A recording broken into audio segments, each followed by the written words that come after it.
¿Va? Hola y bienvenidas y bienvenidos. Ya nos estuvimos saludando, pero bienvenidos nuevamente.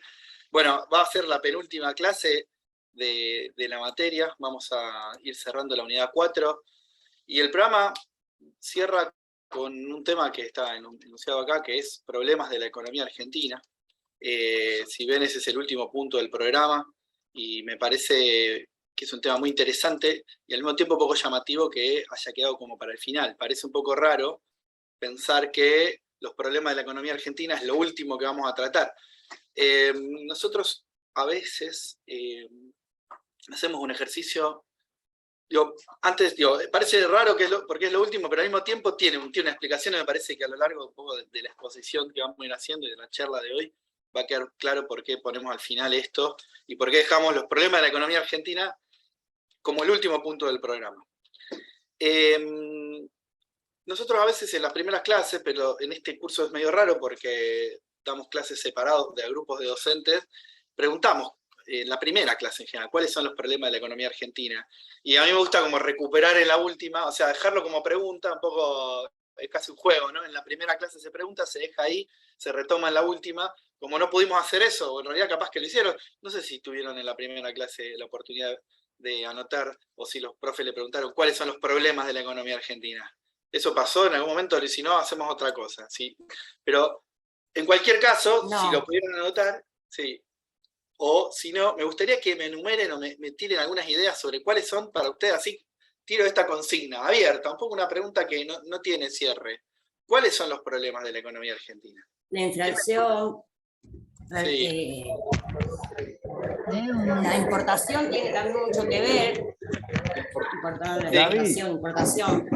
Sí, Joel. tiene un nombre, pero ahora no me sale.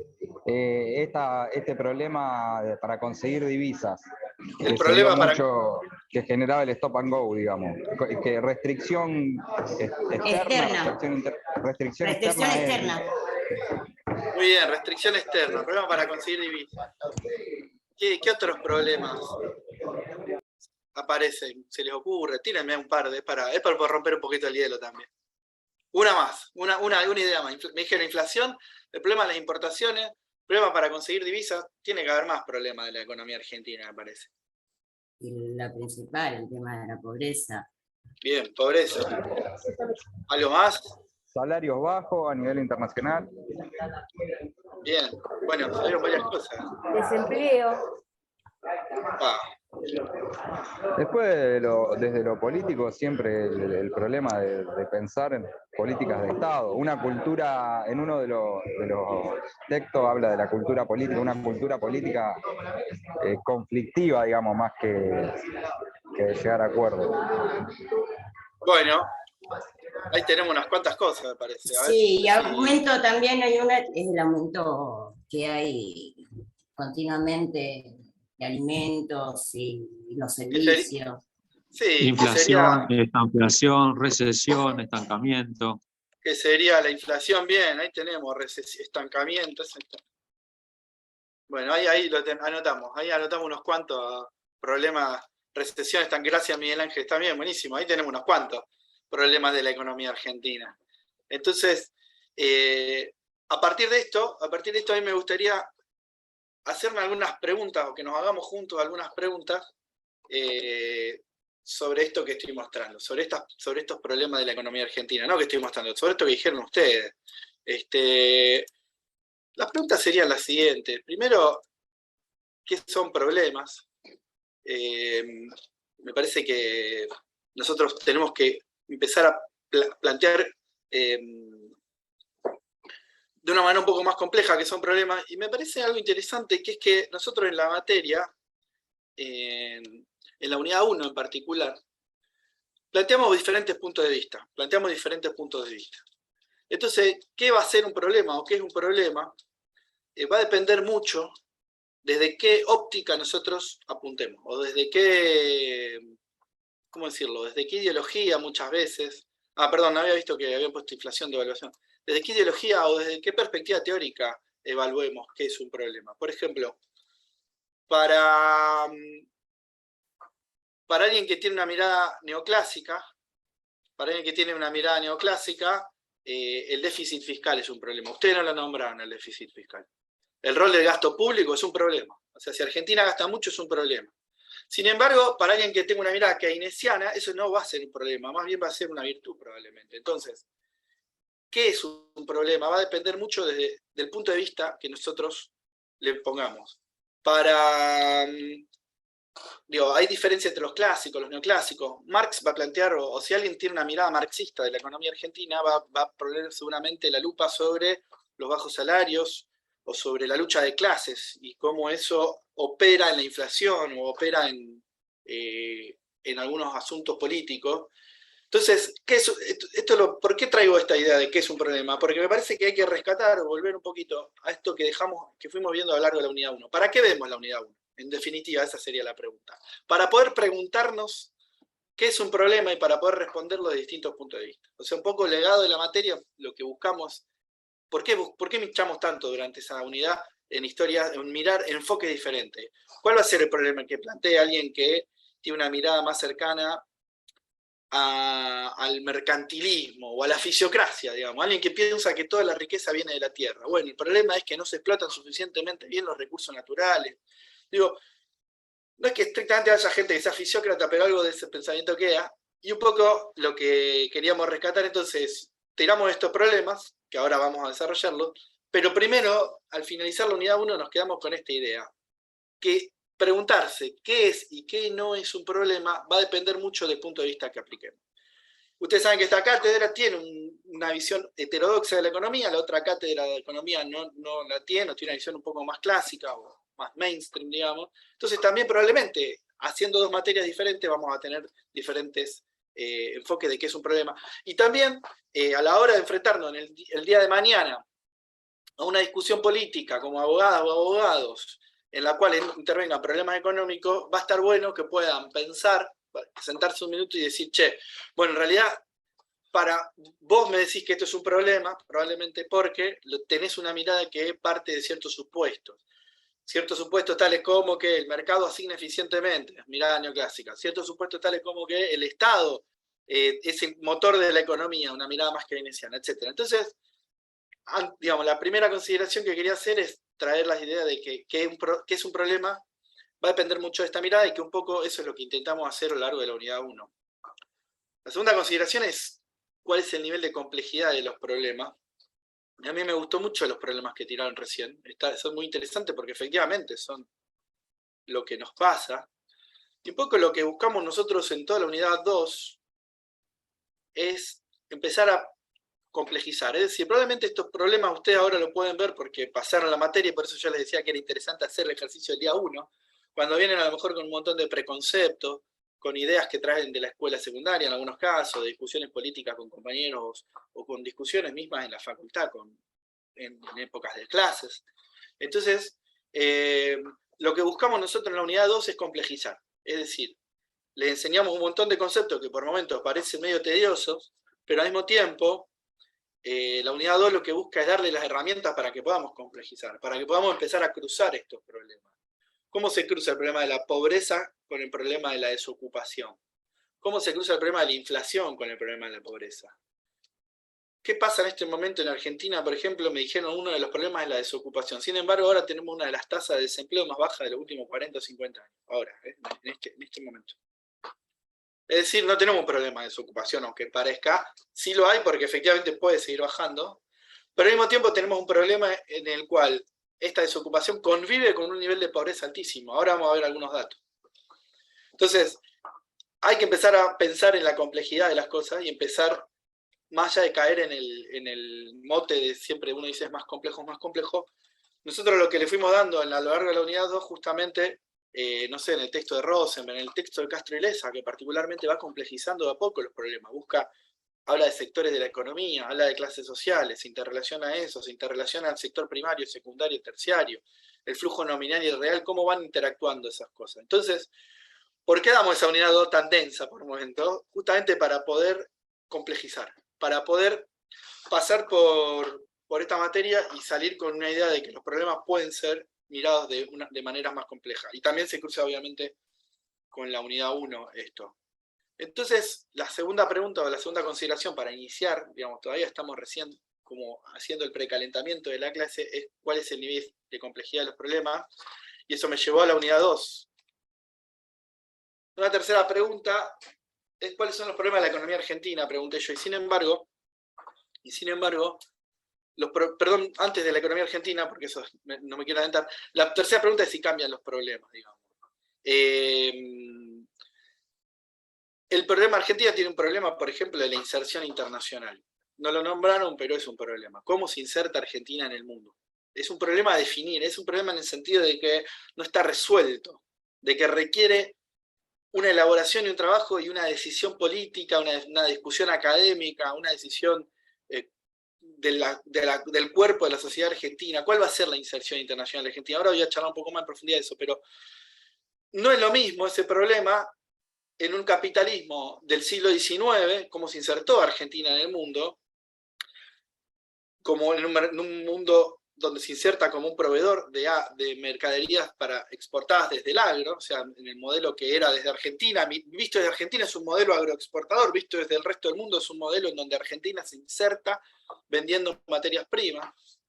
No es lo mismo eso que lo que fue en la posguerra, en un mundo que se está industrializando, en donde Argentina decide industrializarse y donde compite con la industria del resto del mundo, donde no es que le provee al resto del mundo, sino que va a competir probablemente mucho con Estados Unidos, pero después va a empezar a competir con Asia también, más adelante. Entonces, efectivamente, conocer la historia del capitalismo mundial, discutir las diferencias o las problemáticas de inserción y el eje imperialismo, el eje centro-periferia, el eje dependencia y subdesarrollo, desarrollo-subdesarrollo, inserción dependiente en el mundo, inserción desarrollada. Bueno, efectivamente, conocer esa historia es lo que nos permite también complejizar los problemas. Sin conocer esa historia del mundo, y ahí está la unidad 3, que nos mostró cómo fueron cambiando los procesos productivos, cómo hubo Fordismo, cómo hubo Taylorismo, cómo pasamos a un toyotismo en donde se produce de otra manera.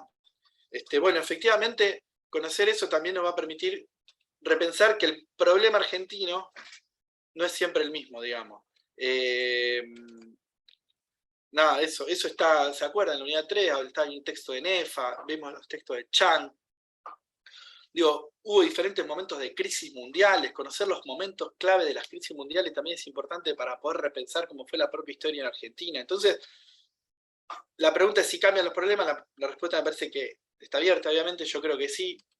Y un poco se relaciona a lo mejor con esta, la planteé medio rara, como si hay problemas que dejan de existir, porque, no sé, en la unidad 4, finalmente, que la terminamos de ver estos días, la vimos medio las apurones, pero hicimos una inmersión en modelos productivos, modelos de desarrollo en Argentina. Nada, vimos que los problemas pueden ir cambiando a lo largo del tiempo. O sea, y hay problemas que dejan de existir. Ninguno de ustedes, por ejemplo, nada, ahora, perdón, lo retomo un poquito, repaso lo de lo 1, 2 y 3 y voy ahora a lo 4, porque esto lo puse por escrito para que les quede, pero era qué son problemas, diferentes abordajes teóricos nos pueden llevar a distintas respuestas. Esto es un poquito lo que dije, no hay una definición de problemas que sea la misma para todo el mundo. No sé si esto se arregla en tiempo real.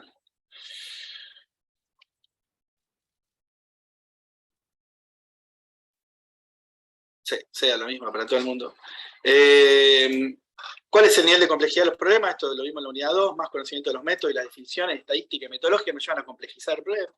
Cambian los problemas, esto en la unidad 3, la historia muestra que siempre hay cambio, que el futuro está por escribirse. Puse así en términos un poco solemnes. Recordemos la visión de Prebisch sobre la caída de los términos de intercambio, por ejemplo. O sea, que hubo una visión del mundo que fue cambiando y que después cambió, perdón, cambio fue cambiando.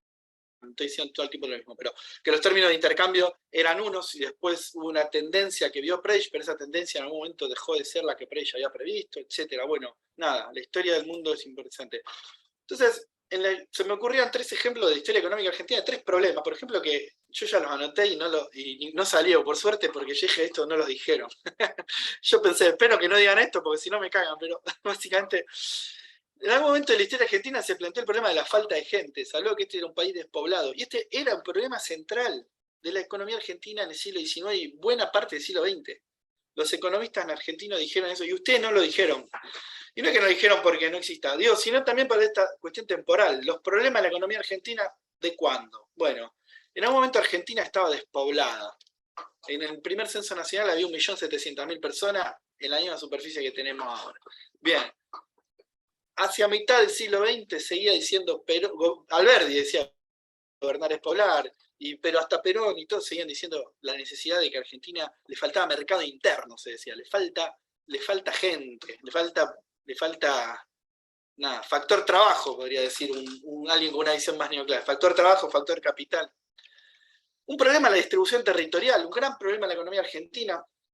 Nosotros tenemos un país, Bunge habla del país abanico, ¿se acuerdan? Creo que lo hablamos en algún momento de esto, del país abanico, el país que se expande desde el centro hacia las fronteras, manejado desde Inglaterra con la necesidad de exportar. Bueno, este problema de la distribución territorial sigue vigente, seguimos teniendo un país súper concentrado en la capital. Bueno, hay problemas que fuimos viendo relacionados con esto. En algún momento se planteó que faltaba capital, en vez de que falte trabajo, falta capital. Esto lo iba a decir Frondizi, los desarrollistas.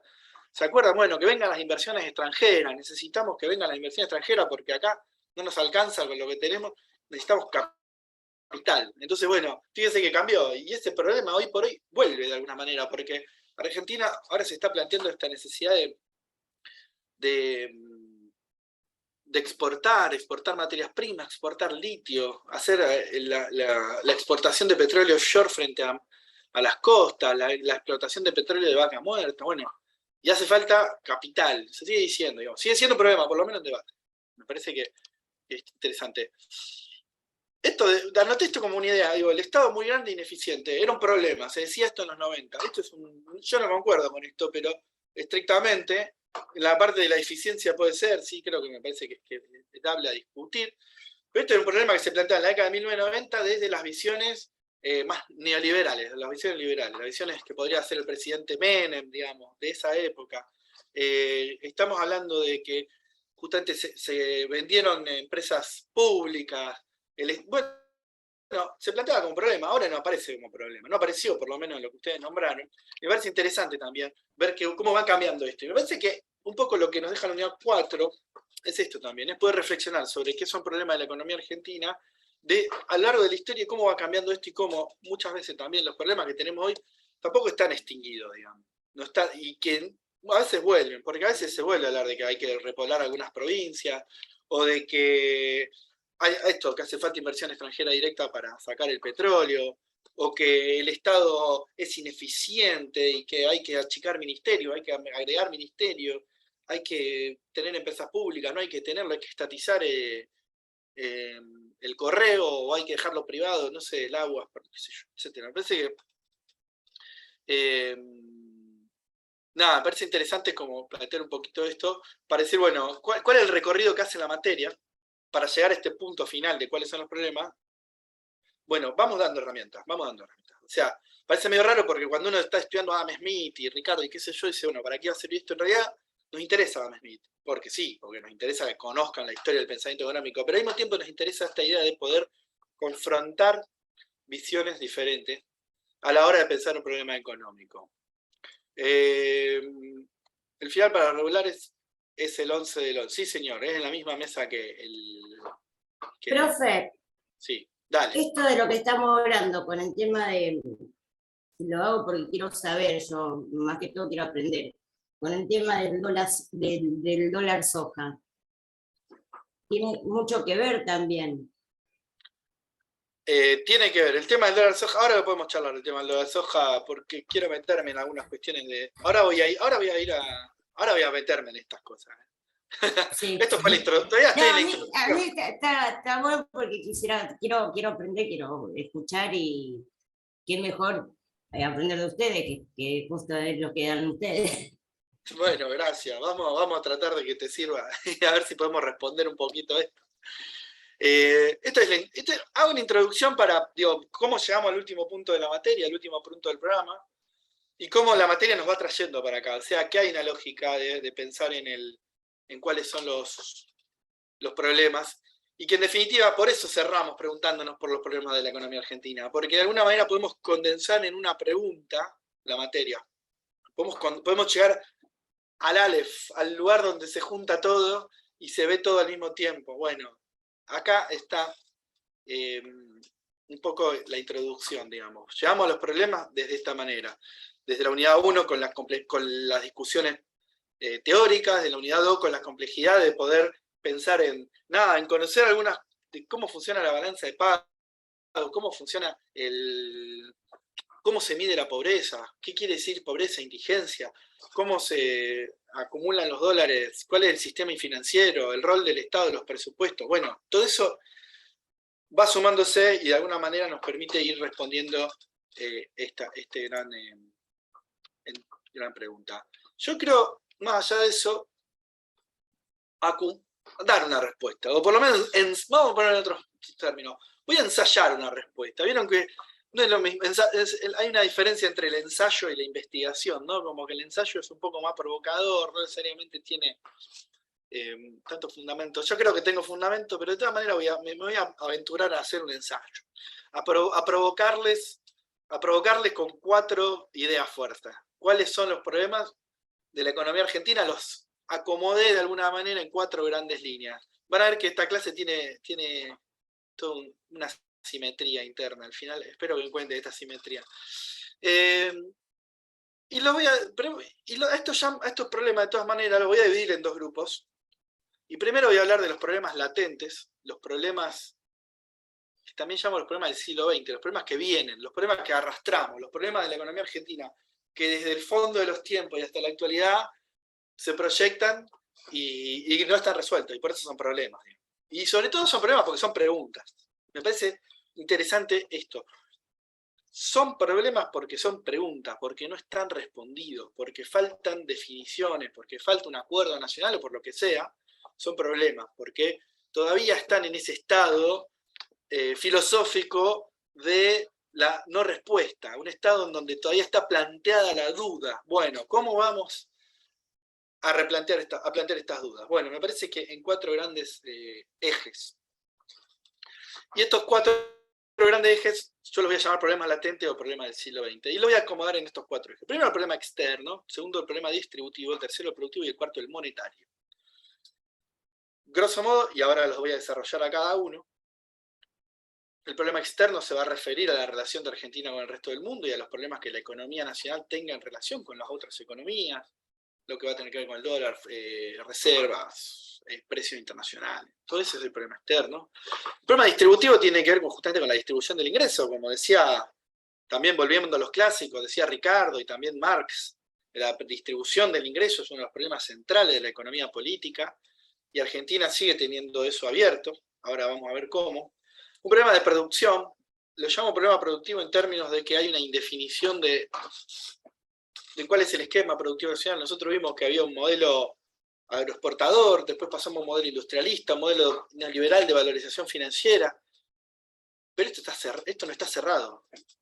El problema productivo no está cerrado. El problema productivo, de alguna manera, es también una invitación a la discusión política, porque el problema productivo es la definición que va a dar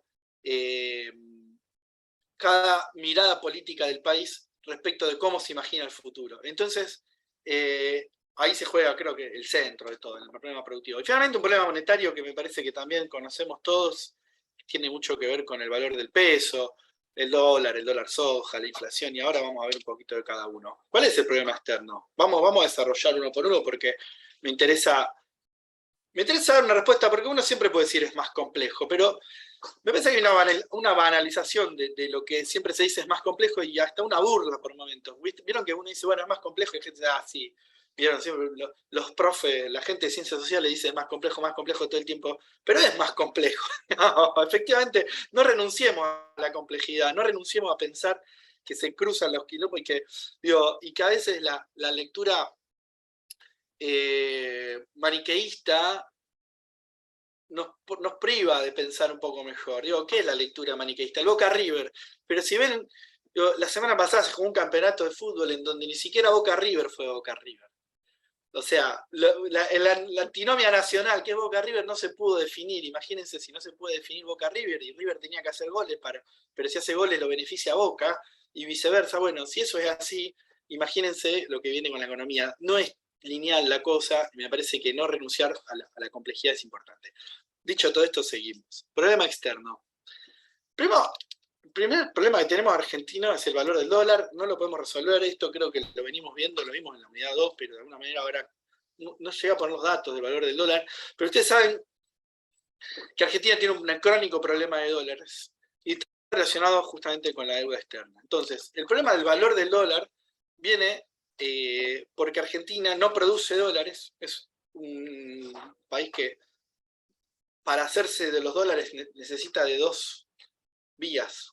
O bien exporta y entonces le vende al resto del mundo cosas y obtiene dólares, o se endeuda. Entonces, un poco es un problema porque el valor del dólar en definitiva ha sido también parte de la disputa política de los últimos años. Durante los años, digo, para irme a los últimos gobiernos y tratar de empezar a ponerle nombre y apellido, durante los gobiernos de Néstor Kirchner y Cristina Kirchner hubo muchas exportaciones y se juntaron dólares de esa manera y se pudo sostener un valor de la divisa bastante bajo.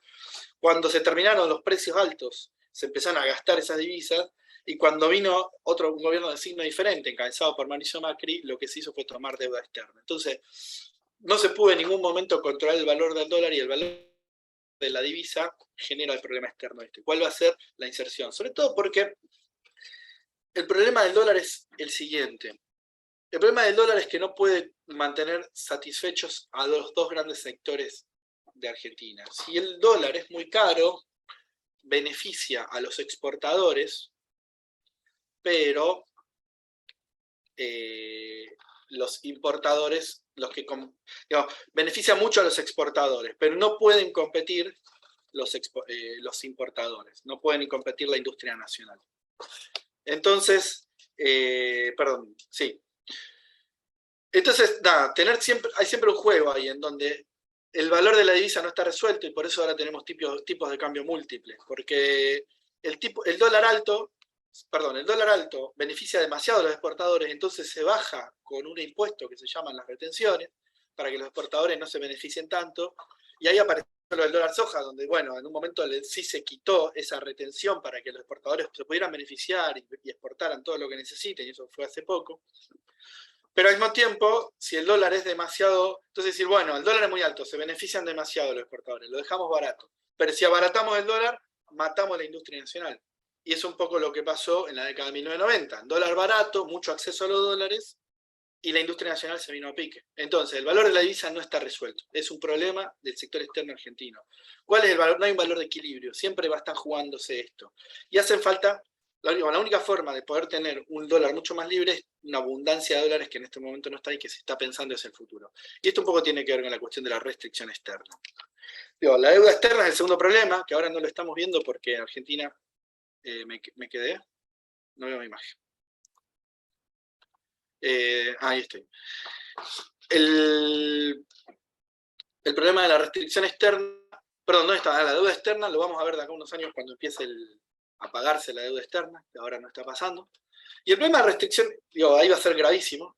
Y el problema de la restricción externa es el problema justamente de que no alcanzan los dólares para el desarrollo, porque a medida que el país crece, requiere cada vez de más cosas importadas. Esto es lo que pasaba en el Stop and Go, y que se volvió a repetir en la década pasada, la de 2010, y que bueno, que todavía está vigente. Argentina necesita crecer, y cuando necesita crecer demanda de todo, demanda también cuestiones y cosas importadas. ¿Por qué? Por mayor consumo, por mayor turismo, por lo que sea, demanda dólares, y si no los tiene aparece la restricción externa, aparece la falta de dólares. Eso es la restricción externa. No hay suficientes dólares para satisfacer a todo el mundo.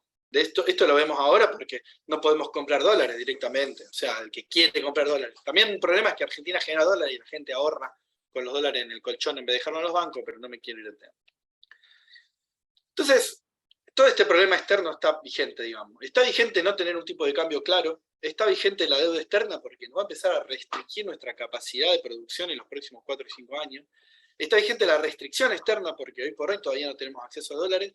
Y todo esto se está buscando salir con la exportación de litio, con la exportación de hidrocarburos y con la exportación de minería.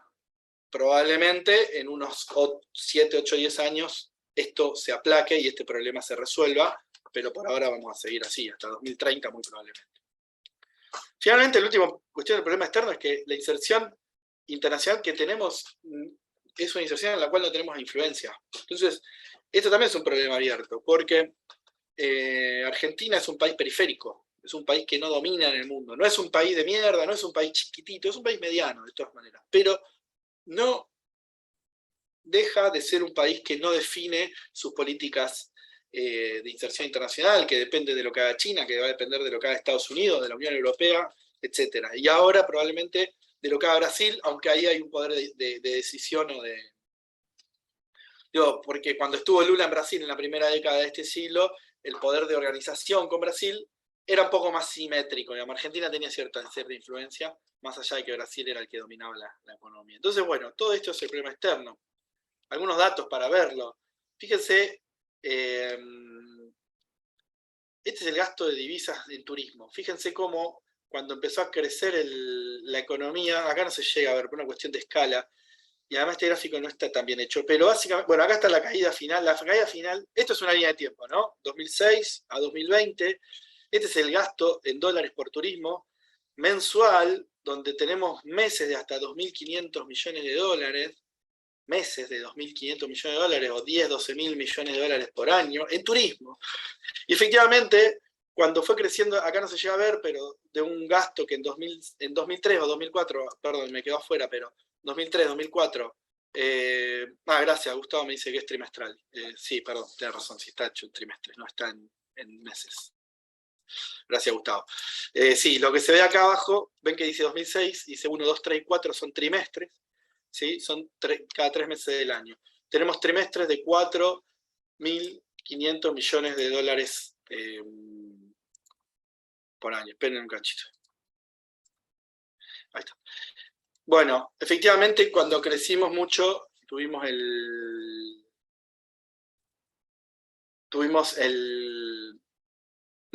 una restricción externa que aparece enseguida, por el turismo. Digo, y esto no es para criticar a la gente que hace turismo, digamos, pero efectivamente, cuando hubo disponibilidad de divisas, 2016, 2017, 2018, en los momentos de endeudamiento externo también mucho se gastó en turismo. Ahora está recuperándose, no traje el dato más nuevo, pero básicamente esto se cayó obviamente por la pandemia, 2019 y 2020. Pero 2019 no había pandemia, se cae básicamente por una incapacidad de que haya dólares suficientes. Esto es un problema. Digo, de todos los problemas externos, me parece que este es uno que valía la pena como ponerle números para ver cómo a medida que crecemos económicamente aparece la restricción externa por un lugar bastante poco tradicional que es el gasto en divisas de turismo, para turismo. El segundo problema es el problema distributivo. Gran problema de la economía argentina. El problema distributivo en Argentina no está resuelto. ¿Qué quiere decir que el problema no está resuelto? Digo, en otros países esto no es así, la relación de distribución entre trabajo y capital es estable. Cuando hablo de distribución del ingreso, hablo de la distribución primaria, la distribución entre trabajadores y capitalistas. Esta distribución entre trabajadores y capitalistas no está resuelta. Básicamente porque no está resuelta la primera de estas dos preguntas, que es ¿cuál es el rol del salario en Argentina? En Argentina el salario tiene un doble rol. Esto me parece que quiero que se lo graben a fuego. Esto me gustaría hasta que lo pongan en el examen, porque me parece como que tiene que ser algo para que nos sirve. Me parece como un tópico que ayuda a entender la lógica política de las discusiones en Argentina. La lógica de las discusiones políticas en Argentina. ¿Cuál va a ser el rol del salario? ¿Para qué sirve el salario? Porque el salario tiene un doble rol. Sirve para dos cosas. Perdón, no sirve para dos cosas. Hace dos cosas al mismo tiempo. Es una dualidad dialéctica de alguna manera.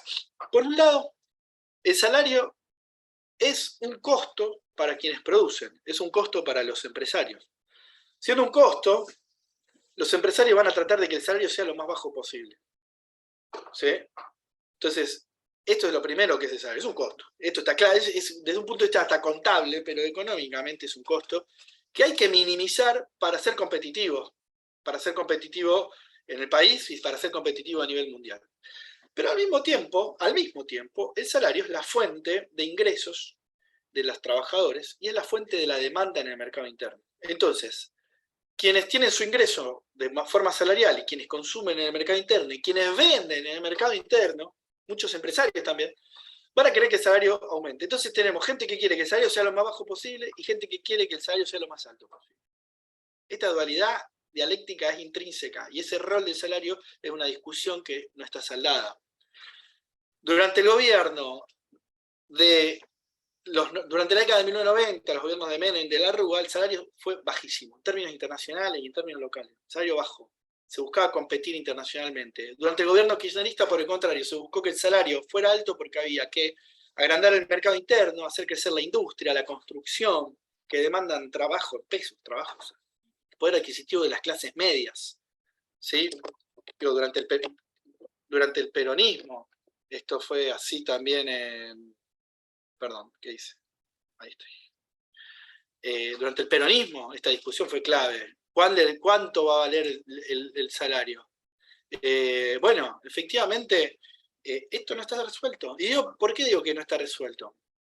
Ahora les voy a mostrar los datos de salario, pero el salario creció durante todo el gobierno de Néstor Kirchner y Cristina el primero, ya no durante el segundo gobierno de Cristina, bajó brutalmente durante el gobierno de Mauricio Macri, se está sosteniendo ahora en ese nivel bajo, hace 3 años de este gobierno, es decir, no se recuperó. Hablo de salario en términos reales, ¿no? O sea, salario versus inflación, y acá siempre estamos la cuestión de la complejidad, porque no es solamente que la gente gane más pesos, sino que esos pesos le alcancen para comprar cosas. Pero, entonces, esto no está definido, porque hay partidos políticos que dicen una cosa y hay partidos políticos que dicen otra. Entonces va a depender mucho de quién gane en la próxima elección para ver si vamos para un lado o para el otro. Esto a mí me parece medio demencial en un punto. Y digo que en otro país está resuelto. Está resuelto que son países con salarios bajos o con una perspectiva de mejorar el salario en el largo plazo. Digo, lo que fue Corea durante muchos años. Corea era un país que tenía salario muy bajo y se propuso tener 30 años para aumentar los salarios, y lo hizo, digamos. O sea, Corea en 1960 era un país recontra pobre, y en el año 2002 organizó un mundial de fútbol, digamos, qué sé yo. Para decir algo que, digo, tenía la capacidad, era un país, digo, en el año 1960 Corea era un país de 4ª categoría, digo, y se propuso eso, ir generando de a poco mercado interno. Bueno, eso acá no está tan claro. Entonces, el problema distributivo está abierto, y es el segundo gran problema de Argentina. ¿Y quién se queda con lo producido? Tampoco está claro. Es que es un poco casi una continuidad. ¿Esto tiene correlatividad? Sí, bueno, por supuesto que tiene correlatividad con la legislación de algunas cosas. Digo, la ley del salario mínimo vital y móvil se hizo en el año 74 durante el tercer gobierno de Perón, ¿no? Que garantizaba salario mínimo vital y móvil, es la mínima carga que todo trabajador con carga de familia tiene que hacer para cubrir sus necesidades, que esta incluye, bla, bla, bla, bla, bla. Lo mismo el 14 bis, que también viene de Perón, que se dejó en el 57. Digo, ahí hay una decisión política de que el salario tiene, dice la ley, vean la 2420, el salario tiene que alcanzar para que se viva dignamente, y eso implica vacaciones, digo, implica, no sé, una vida, un montón de cosas. Están detalladas en el... Y después, digo, eso está vigente, primero y principal. Pero además, después hay legislaciones por ahí más coyunturales, como puede ser la definición respecto del salario mínimo vital y móvil. Entonces, ¿cómo se actualiza el salario mínimo vital y móvil en momento de inflación? ¿Cómo se actualiza? Bueno, hay un consejo del salario, ese consejo se reúne, no se reúne, entonces por ahí no es estrictamente legislación, pero sí hay decisiones políticas, digamos. Pero sí, me parece que sí tiene una correlación. Digo, cada gobierno va a intentar imponer, digo, el gobierno de Néstor Kirchner durante 2004, 2005, 2006, lo que hizo fue incentivar las paritarias, empoderar al Ministerio de Trabajo. Bueno, efectivamente eso es una decisión política y una decisión donde el Ministerio de Trabajo tiene nuevas atribuciones, y bueno, efectivamente no es una legislación estrictamente sobre salario, pero sí sobre cómo incidir políticamente en las definiciones de las paritarias. Entonces, bueno, a mí me parece que está el segundo tema. Para ver un poquito algunas cosas. Digo, esta es la retribución del trabajo asalariado como porcentaje del ingreso nacional. ¿Se acuerdan que el ingreso nacional lo podemos ver como una distribución entre trabajo y capital? Desde el lado del ingreso, desde el lado del producto, lo vemos diferente, lo vemos como consumo, gasto, inversión, etc. Y desde el lado del ingreso, en cómo se distribuye. ¿Qué porcentaje se lleva? Esto lamentablemente es una estadística que la empezaron a hacer en el año 2016, es una estadística que se hizo en los años 70, en los años 40 y 50 también. Era famoso un discurso del peronismo, el primer peronismo hablando del 50 y 50, de que el capital se lleva el 50, el trabajo se lleva el 50. En 2016 era 54 lo que se lleva el trabajo, probablemente haya sido cercano al 60 durante los últimos gobiernos kirchneristas, según algunos cálculos que traje para no hacer quilombo, pero esto es oficial, digamos. Y fíjense cómo desde 2016 hasta 2019, los 4 años del gobierno de Macri, se pasa desde... Lo que hay que comparar siempre son los mismos trimestres, porque si no es muy difícil. Yo comparo este trimestre de 48 con este de 43, y en la actualidad 41,7, después de una caída que fue muy, muy brutal el año pasado. Y ahora hay una especie de recuperación en 2021-2022. Eso es lo que estamos viendo, estos datos son de hace 2 semanas. Pero digo, hay una tendencia a la caída en la distribución del trabajo asalariado. Y esto en otros países, digo, una caída de 5 puntos en 3 años y medio, es mucho, es muchísimo. Hay países que durante 20 o 30 años baja medio punto, sube un cuarto de punto, así. O sea, si uno mira las líneas, son líneas rectas, no cambian nunca, digamos. Bueno, acá bajó 5 puntos en 3 años, me parece que, y sobre todo si miramos este punto de 54 contra los 40 y pico, son casi 8 o 10 puntos, pero siempre hay que comparar trimestre contra trimestre equivalente, entonces en realidad habría que comparar este 54 contra este 50. Son 4 o 5 puntos, digamos. Acá hay una recuperación que ya esto es del gobierno de Alberto. O sea, un poquito más, 6 puntos, depende de cómo se mira, qué sé yo, pero es mucho, y a lo que voy es que no está resuelto, digo, el gobierno no está resuelto porque vino un gobierno decidido a bajar esta capacidad de compra de los salarios. Este es el porcentaje de ingreso nacional. Si miramos los salarios, desde la misma época, le damos un valor 100, por ejemplo, a estos tienen salario valor 100 al final del 2015, o sea, al inicio del gobierno de Mauricio Macri. Valen 100. ¿Cuánto? 100. ¿100 qué? Y 100 kilos de carne o 100 cosas, no importa. 100 es un número índice que lo podemos comparar a lo largo del tiempo. Entonces, vemos cuánto aumentan los salarios, vemos cuánto aumenta la inflación. ¿Sí? ¿Me siguen? Esto es lo que está mostrando este gráfico. Está mostrando una relación entre el salario y la inflación.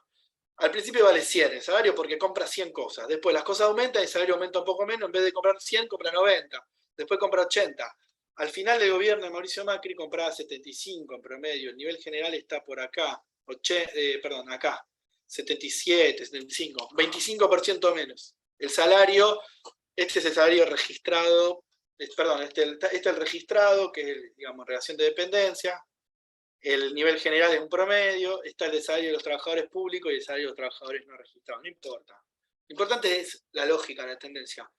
Entonces, insisto en que este problema no está resuelto porque vino un gobierno capaz de bajarlo 25% en 4 años y vino otro que, más allá de su buen intento, esto no está actualizado hasta ahora, lamento no tener los últimos datos, entre los tengo, pero no llegué a poner en la filmina, está más o menos igual. O sea, durante los últimos 3 años que lleva casi este gobierno, no logró dar vuelta la tendencia a la baja que hubo particularmente a partir de 2018, 2019 y 2019. O sea, está igual que en el 2019. Sí, está igual. Y fíjate que hay una pandemia de por medio donde el gasto fue muy grande, porque el tema de hospitales, de las vacunas y brutal. que eso la gente no lo ve, que fue muy grande el gasto que tuvo que hacer el Estado. Sí. Y la inflación que viene por un montón de motivos que ahora voy a charlar. Vengo medio lento, venía como muy tranquilo y ahora voy a empezar a acelerar un poco. Porque esto, yo le dije, no importa, yo esta clase la di en 20 minutos una vez, ahora tenía que darla una hora y media, entonces venía bastante lento, ahora voy a acelerar un poco. Pero sí, efectivamente, a pesar de la inflación que viene por motivos internacionales, por la puja y por lo que sea, a pesar de la enorme inflación que tenemos en términos históricos en este momento, que ahora voy a mostrar, no se perdió un poder adquisitivo, por lo menos en promedio. Y esto también, para ver cómo, esto en realidad no tiene tanto que ver con el problema distributivo, pero bueno, sí que el salario, va a la inversa del desempleo. En general se piensa, digamos, desde el punto de vista neoclásico es como un poco al revés. Esto creo que lo mostraste vos, Agustín, la semana pasada, el otro día, por eso no quiero darle mucha bola. No alcancé, así que... vos no alcanzaste a mostrar. No. En general, la lógica neoclásica es que si hay mucho desempleo van a bajar los salarios, porque los trabajadores van a buscar y van a emplearse, pero en realidad lo que muestra la historia es que cuando baja el desempleo suben los salarios, porque los trabajadores tienen más capacidad de negociación, porque se generan nuevos, porque no es tan fácil llenar los huecos con trabajadores nuevos porque no se consigue, entonces se mejoran los salarios. Bueno, en definitiva, Esto también es para discutir un poquito la lógica neoclásica con datos de la realidad que muestran una cuestión inversa. Y que por el contrario, cuando empezó a subir la desocupación, y esto también es el gobierno de Macri, de 2015 en adelante, bajan los salarios, y también esa relación inversa se ve. El tercer problema, voy más rápido, pero estoy bien. El tercer problema es el problema monetario, que básicamente tiene que ver con sostener el valor de la moneda y con la inercia inflacionaria. Esto lo sabemos, tenemos una tremenda inflación, ya lo charlábamos en algún momento también, pero sigue siendo uno de los problemas latentes de Argentina. La inflación se va a determinar en pujas distributivas, digamos, porque hay inflación por varias pujas, por pujas de poder. La disputa trabajo versus capital, la disputa de mejores salarios que basan a costo, esos costos hacen que el salario baje porque ahora no pueden comprar, y nuevos salarios, esa espiral salarios-precios, que no es que la empiezan los trabajadores, sino que es una relación dialéctica, totalmente, y perdón que insista con la cuestión dialéctica, pero que tiene que ver con esto, con trabajo y capital peleándose y discutiendo dónde empieza y dónde termina esta inflación. Bueno, esto es una cuestión. Pero al mismo tiempo, las pujas distributivas no terminan en trabajo y capital, sino que hay fracciones dentro del empresariado. Les decía, exportadores versus mercado internistas, por ejemplo, o ¿qué puede ser? Bueno, hay muchas formas en las cuales los grandes cadenas versus pequeños comerciantes, quienes sector primario versus sector industrial, digamos, hay fracciones acá que van a pujar por el ingreso, y esta puja por el ingreso se va en un momento de inercia inflacionaria y sostenimiento de los precios, va a hacer que la inflación siga. Y bueno, efectivamente, hay capacidad de imponer precios, obtener ganancias extraordinarias entre ramas, y bueno, esta capacidad de imponerse o no va a ser parte del problema inflacionario, y este es un problema latente de la economía argentina, que ya muchísimos años, que se solucionó básicamente cuando hubo dólares, por momentos, y ni siquiera en eso, porque hubo momentos donde hubo muchos dólares y tampoco se solucionó la inflación, como fue el gobierno pasado. A ver, acá vamos a ver 3 décadas de inflación, para que se vean los datos. Sí, acá tenemos los presidentes: Carlos Saúl Menem, De la Rúa, Néstor Kirchner, Cristina en 2 momentos, Mauricio Macri, Alberto Fernández. Una inflación que estaba en el 10 y una inflación que estuvo cerca del 0 durante todos los gobiernos de Menem, buena parte del gobierno de Menem, mejor dicho, y todo el gobierno de la Rúa. Acá no puse, obviamente, acá viene el interregno de Duhalde de 1 año y medio, en el cual se dispara la inflación hasta casi 40%, y luego se controla y se sostiene durante, sobre todo el gobierno de Néstor Kirchner, en una inflación entre 0 y 10, digamos, 2, 3, 4 puntos anuales, una inflación muy contenida.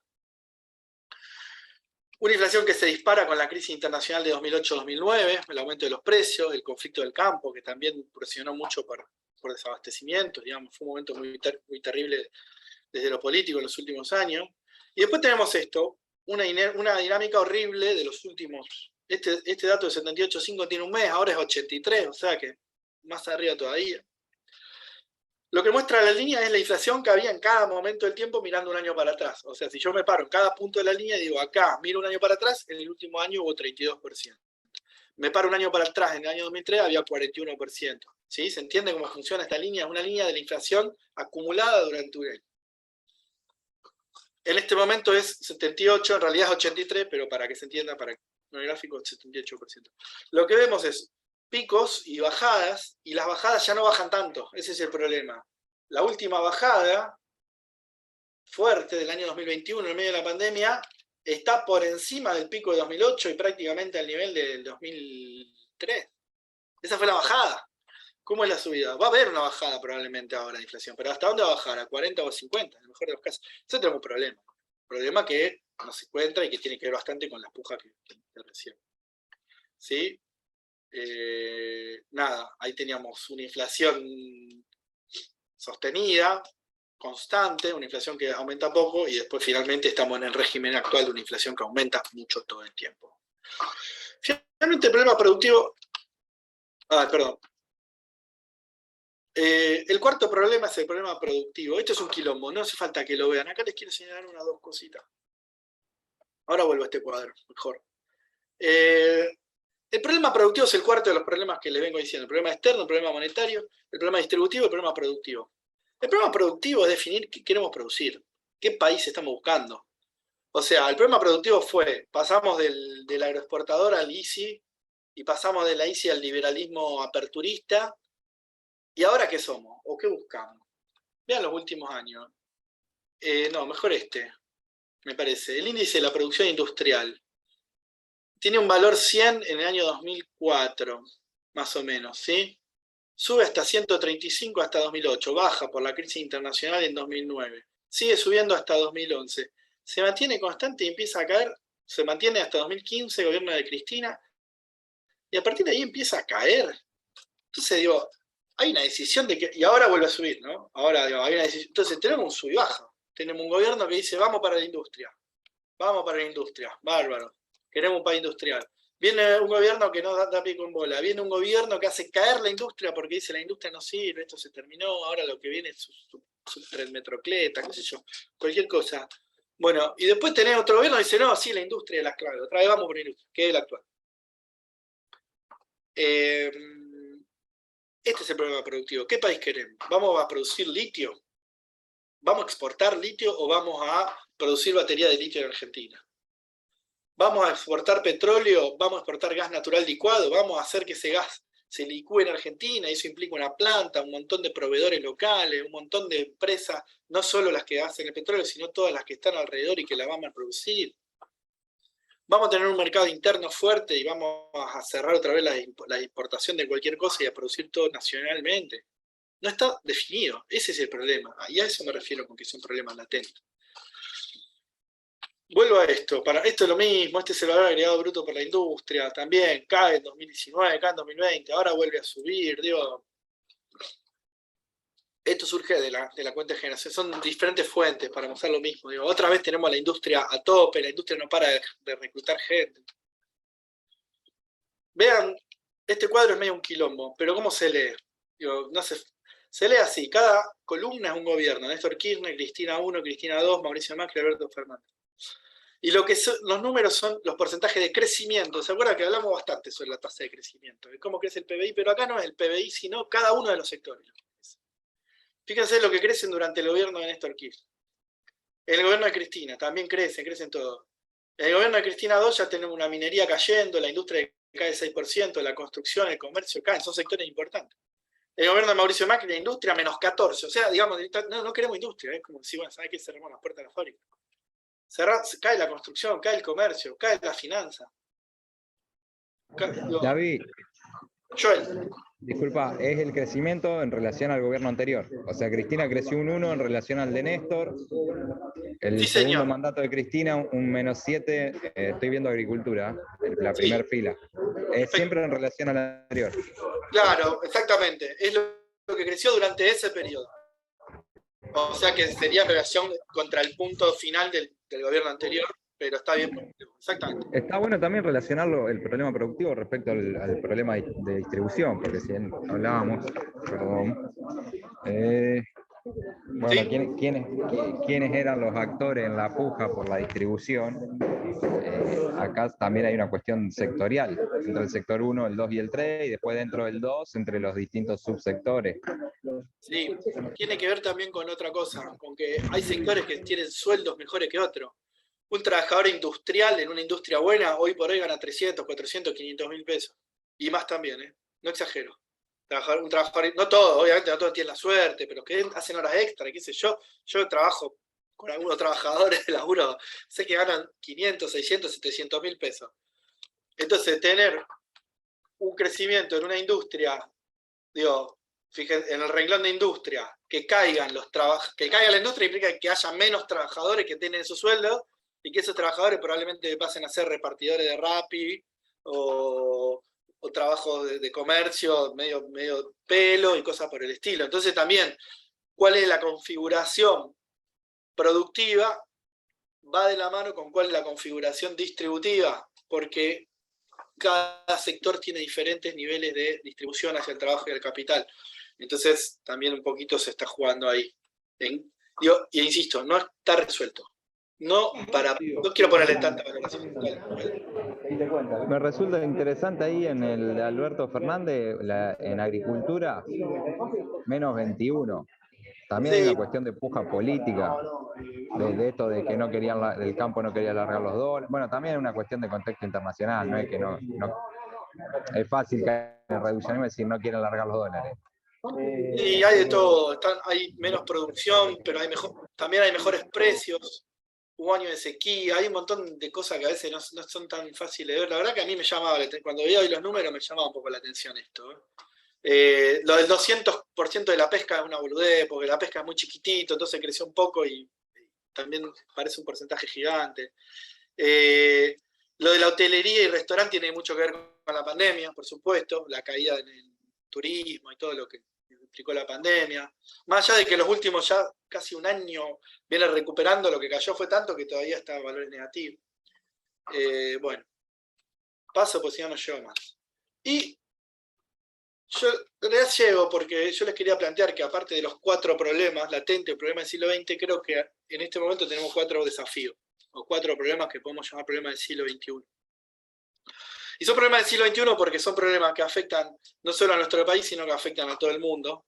Y me parece que acá se juega un poco lo que sigue. Y un poco también lo que vamos viendo es que a partir de esta lectura de la economía nacional podemos también tener herramientas para pensar algo sobre estos problemas y pensar cómo va a ser el futuro. Y un poco esto está abierto, es una incógnita todo lo que voy a plantear ahora.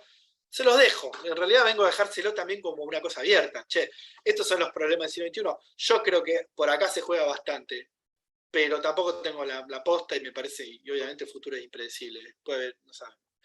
Pero sí que hay 4 grandes problemas que se están discutiendo en la economía mundial hoy por hoy, y que también tienen su correlato en Argentina, y que por eso yo lo llamo también son desafíos, porque no está claro cómo los vamos a resolver. El primero es la desigualdad, y tiene que ver, perdón, los voy a nombrar y ahora voy a desarrollar uno por uno, pero el primero es el de la desigualdad, que tiene que ver con la desigualdad personal y el enriquecimiento de las élites y del 1% a nivel mundial, un poco lo charlamos en algún momento, pero ahora voy.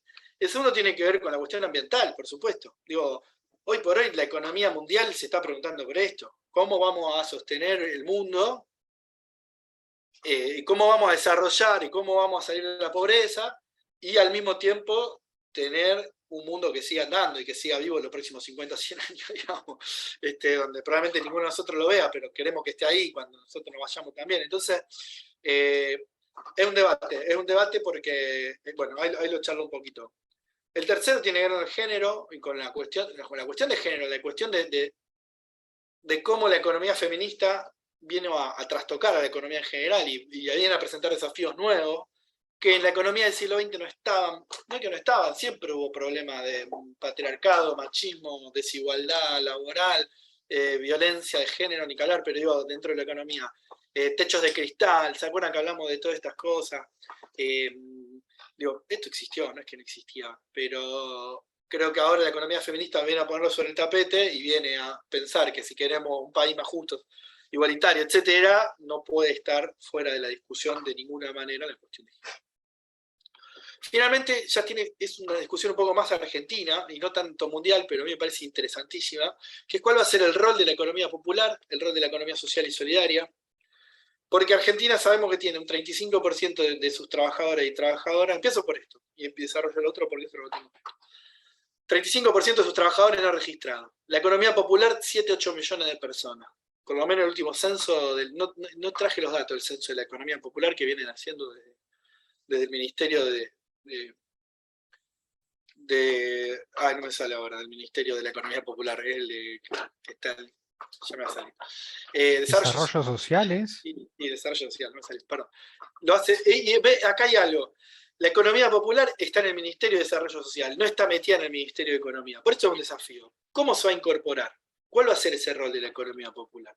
Digo, todos los trabajadores que laburan por su cuenta, en cooperativas, haciendo trabajo comunitarios, barriales, todo el trabajo de cuidado, el trabajo que hacen las organizaciones sociales. Bueno, ¿cuál va a ser ese rol? ¿Cómo va a ser retribuido? ¿Cómo le vamos a pagar para que tengan un sueldo digno? ¿Cómo van a ser más productivos? ¿Cómo puede la economía social y solidaria trabajar junto con la economía de mercado capitalista y ser productiva y competir? Porque también está esa cuestión de la eficiencia y la productividad donde las cooperativas son eficientes, pero al mismo tiempo no tienen el capital. Bueno, todo este es un desafío para América Latina en general, digamos, más que nada. Pero dentro de América Latina me parece que nosotros no nos podemos ir de esta materia sin dejar como por lo menos abierta la idea de que en el futuro esto se va a discutir y va a estar en la agenda permanentemente, los movimientos sociales, la economía popular, etc. Sobre la desigualdad, lo dejé en inglés porque era más cómodo no traducirlo. Esto viene de Piketty. Piketty es un coso francés que tiene como un ejército de economistas trabajando para sacar cuentas. No les jodo, Piketty tiene como 50 economistas haciendo esto y analizando datos de todo el mundo y qué sé yo. Tiene mucha plata. Y lo bien que hace, porque está buenísimo lo que viene haciendo. Y este es un gran desafío. Yo creo que esto lo charlamos en la clase de la unidad 3, sobre cómo desde 1980, a partir de Reagan en Estados Unidos, de Margaret Thatcher en el Reino Unido, pero en el resto del mundo también, cómo aumenta la desigualdad personal. ¿Cuánto se lleva? ¿Qué es este gráfico? Vamos a ver este gráfico, vamos a tratar de entenderlo. Esto que dice acá al costado es el porcentaje del ingreso nacional que se lleva el 10% más rico. Agarramos todas las personas, agarramos el 10% más rico, y este 10% ¿qué porcentaje se lleva? En algún momento se lleva 25, y ahora se lleva, según el país, entre 30, 40 y 50. En la India mucho, en Rusia mucho, por supuesto, después del colapso de la Unión Soviética, esto creció brutalmente, es la línea roja, la de Rusia, que antes era Unión Soviética. En China mismo, que es un país que tiene un capitalismo muy raro, que se llama a sí mismo comunismo, pero que funciona con todas las leyes capitalistas. Pero bueno, también aumenta la desigualdad, o sea, hay ricos cada vez más ricos en China también. Europa no tanto, Europa logró como sostener acá una desigualdad un poco menor, pero también creciente, lentamente creciente. En Argentina también esto va a pasar, y está pasando. Entonces, bueno, este es un desafío del futuro porque el mundo tiende a ser un lugar donde la economía está cada vez más concentrada, en pocas manos. Hay muchos procesos que acentúan esto, ricos que se van a vivir con los ricos, ricos que se casan con los otros ricos o ricas. El sistema universitario de los países centrales, particularmente el de Estados Unidos, es un sistema universitario que hace que los ricos se conozcan entre sí, sean cada vez más ricos, nadie puede acceder. Hay un montón de cuestiones, por suerte en Argentina esto no pasa, donde acceden los más ricos, creo que esto lo hablamos también, al acceso a la educación superior. Entonces, bueno, eso genera un montón de dinámicas muy perversas, de concentración. Bueno, este es uno de los problemas latentes, el de la economía popular. Esto lo tenía... esperen que me faltan dos cosas. El de ambiente y desarrollo no lo desarrollé porque no llegué a armar una filmina, pero no quiero dejar de nombrarlo, lo dije recién. Pero nada, Argentina se está planteando esto en este momento. Hay una discusión. Porque efectivamente hay un alto precio de los recursos naturales a nivel mundial. Argentina tiene la posibilidad de insertarse en un mundo que no la tenía en otro momento, con el litio, con el petróleo, con el gas, con la minería. Chile exporta 10 veces más minería que lo que exporta Argentina. En la misma cordillera exportan 30.000 millones de dólares por año, nosotros exportamos 3. Entonces, pero tiene siempre un riesgo ambiental. ¿Cuál va a ser el riesgo ambiental? ¿Cómo se va a mitigar? ¿Cuánto se va a invertir para que ese riesgo ambiental sea mínimo? Porque en realidad la minería por sí misma puede ser bien cuidada, pero hace falta regulación, hace falta un Estado fuerte que se ponga atrás y que evite que haya problemas ambientales más graves. Entonces, bueno, eso, para terminar, era el coso ese. Y nada, esto me había quedado, este gráfico era un gráfico interesante que me había quedado respecto de la cuestión productiva también, y la cuestión del empleo y la cuestión del futuro. Es medio raro este gráfico, no voy a mentir porque es medio raro. Esto se me ocurrió un día, digo, vamos a hacer comparaciones raras. ¿Qué carajo? La línea negra es una línea del crecimiento de la población argentina. ¿Cuánto crece la población? La población crece. Crece. ¿Por qué? Porque nos multiplicamos, porque nos gusta tener hijos y ese tipo de cosas. Entonces crece la población. Entonces cuando se plantea el crecimiento del empleo, tiene que haber una tasa de crecimiento del empleo, o sea, una generación de nuevos puestos de trabajo a una velocidad tal que alcance para darle trabajo a toda la gente nueva que se va incorporando al mercado laboral. O sea, toda la gente que, digamos, cumple 18 años, que nació hace 18 años atrás, bueno, todos los años tenemos más o menos un 1,0 algo por ciento de gente que entra. Viene, un 1% nuevo, un 1%. ¿Por qué? Porque hay gente nueva. Se mueren algunos, pero estamos naciendo, estamos creciendo. Bien. Entonces, la cuestión es si vamos a tener una tasa de crecimiento, o sea, una cantidad, una velocidad de generación de puestos de trabajo tal que supere o no supere la línea negra. Y en eso se juega la capacidad que tenemos de sostener un mercado laboral con una tasa de desempleo a la baja. Extrañamente, desde que se mide esto, en este momento tenemos la tasa, este punto acá arriba es la última medición, salió hace 2 semanas atrás. Es la medición, estamos generando más empleo que nunca. Lo que pasa es que, claro, venimos de todo lo que... Esto rojo, ¿qué pasó acá? Lo de la derecha es la pandemia. O sea, caída, no solo no se generó empleo, sino que se perdieron puestos de trabajo. Pero antes de eso, vean que tenemos como ciclos, ¿no? Ciclo de alto crecimiento, la crisis mundial. Esto viene de arriba, en 2013 fue bajo, la crisis mundial de 2014, la caída al final del gobierno de Cristina y el inicio del gobierno de Macri, donde se dejó de crear, pero hay una parte importante del gobierno de Macri donde se crea empleo. Una segunda parte del gobierno de Macri que fue malísima y que yo digo, acá encontramos las explicaciones también de por qué le fue tan mal en las elecciones, ¿no? Y una segunda parte donde esto empieza a caer, que vuelve Alberto y vuelve el peronismo, no sé, cualquier cosa se podría decir. No quiero decir eso, pero quiero decir que acá tenemos la pandemia y después recién acá tenemos la salida de la pandemia que hace esto. Digo, esto también es parte de la definición del futuro, de qué país queremos. Un país que genera empleo, bueno, requiere una tasa de generación de empleo superior a la línea negra. Si estamos arriba de la línea negra, estamos bien. Si estamos abajo, vamos mal. Pero sobre todo ahora tenemos que estar bastante arriba de la línea negra para poder sostener un curso. Yo quiero despedirme con 2 cositas.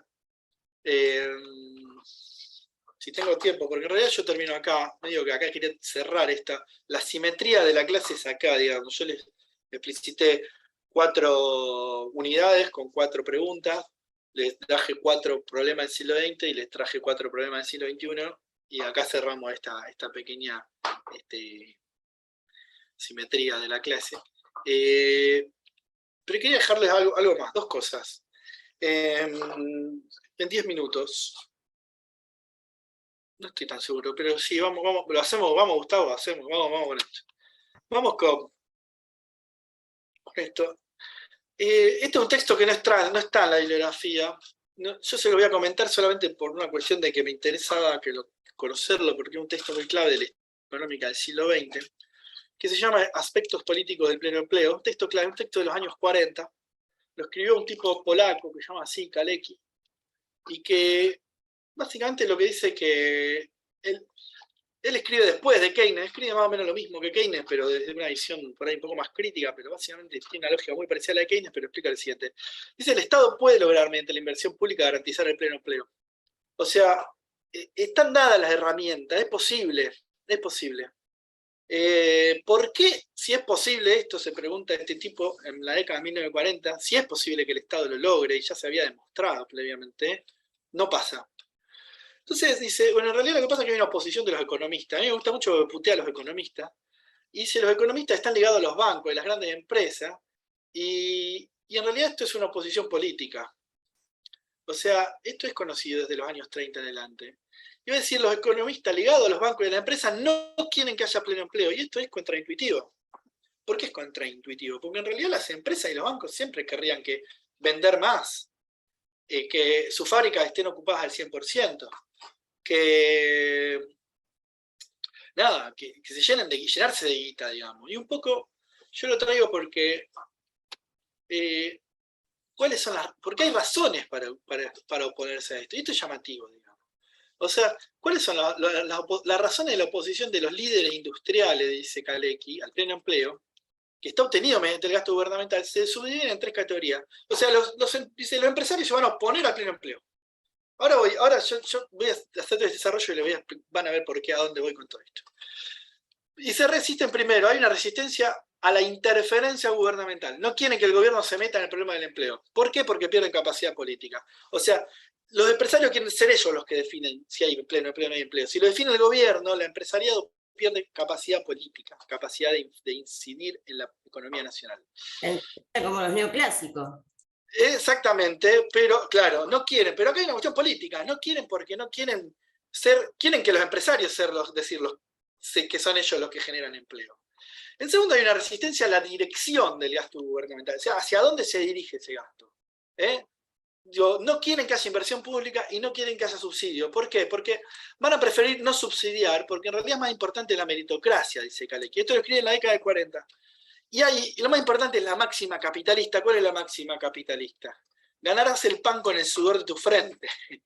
Ese se toma un poco, digamos, ese un poco se mofa, digamos. Es una máxima de la Biblia, pero no importa, digamos.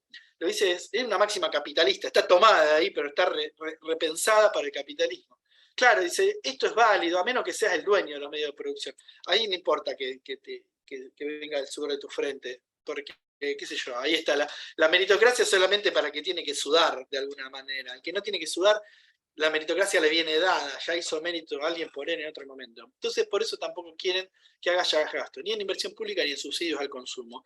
Y tercero, porque se oponen a la resistencia, y esto es clave, y acá voy, se resisten a los cambios sociales y políticos que resultan del mantenimiento del pleno empleo. Cuando hay pleno empleo, cambian las condiciones de poder de los trabajadores.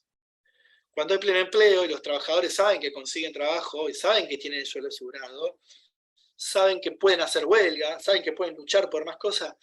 Cuando hay pleno empleo pasa el cordobazo. Cuando hay pleno empleo hay paros generales. Cuando hay pleno empleo se pelea por la participación de los trabajadores en las ganancias y no por que no hay trabajo.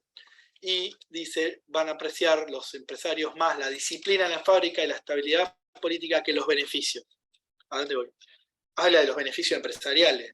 Dice, los empresarios prefieren disciplinar a los trabajadores y ganar menos plata.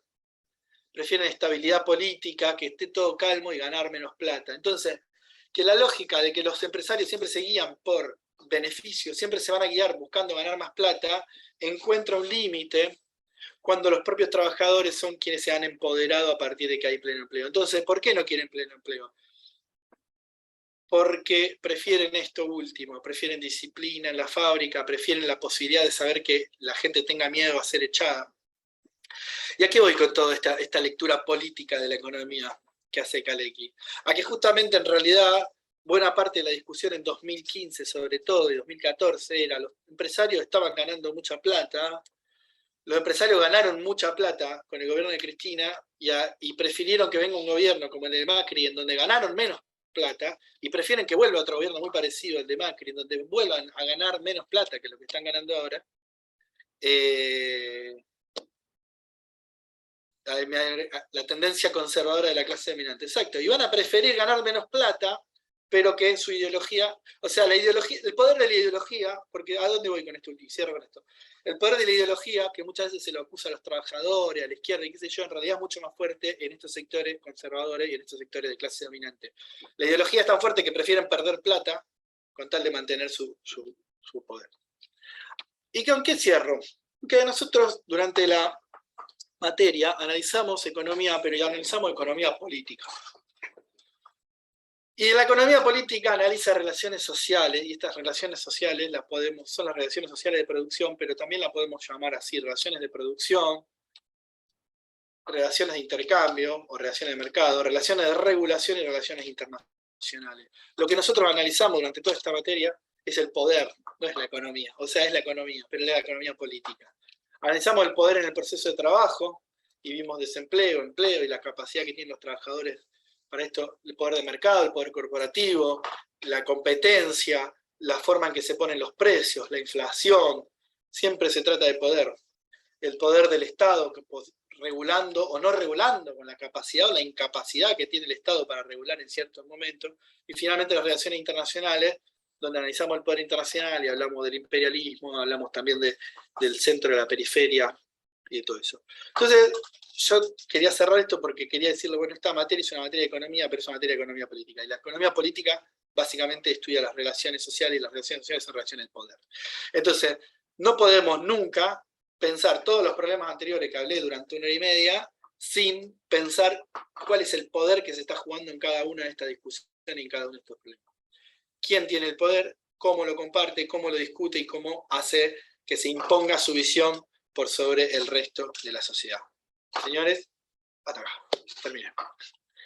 Preguntas, dudas. Hablé 1 hora y media yo, pensaba que iba a hablar más, pero podemos volver a esto no, lo tiramos. Problema que pensamos al principio, medio que lo fuimos charlando a todos, pero me parece que son 2 problemas, efectivamente. Los salarios bajos son un problema. El desempleo les dije que en este momento no tanto, pero siempre es un problema latente. Y bueno, y este juego entre problema latente y desafío futuro me parece que también está bueno como esquema para tener una alcance. Bueno, Gustavo, Alberto, algunos de los compañeros. Navi, ¿querés que deje de grabar? O... Bueno, cerramos acá y charlamos un poco en off. ¿Tienen ganas? Dale. Un comentario.